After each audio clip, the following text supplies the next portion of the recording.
These images were taken a short time ago in the city of Tacloban, which took a direct hit. The city has a population of 200,000 people.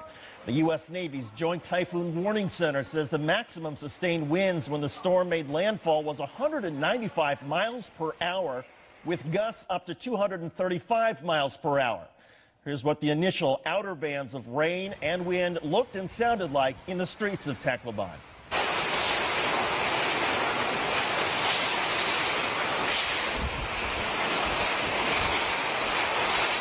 Now from out in the streets where the roofs are being ripped off to inside the shelters where so many people have been cowering in fear, this was recorded as the winds intensify.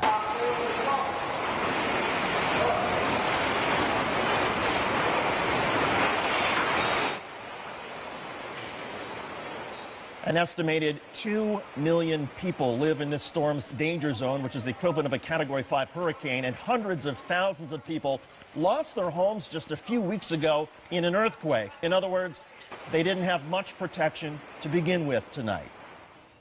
On the phone right now is Joe Curry of Catholic Relief Services. He's in Bohol, Philippines, which has been feeling the effects of the typhoon for hours. Joseph, you're a little bit south and west of where the eye of the storm came into the Philippines, but nonetheless, what are you seeing? What are you feeling?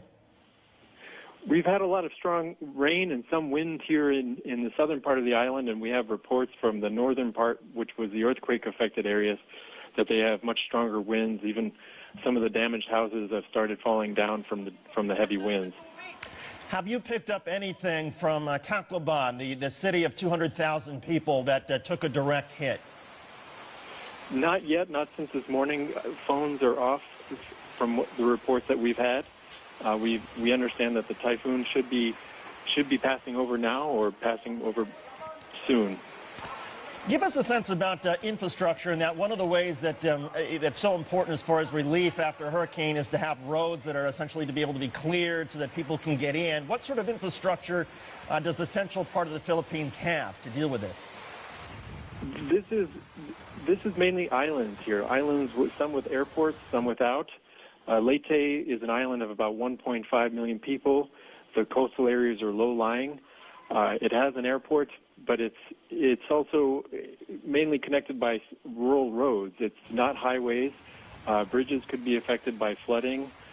We'll have to see what happens, but based on what we've seen in other storms of similar intensity, and this is the strongest we've seen, we could have bridges out, we could have tens of thousands of houses damaged or destroyed.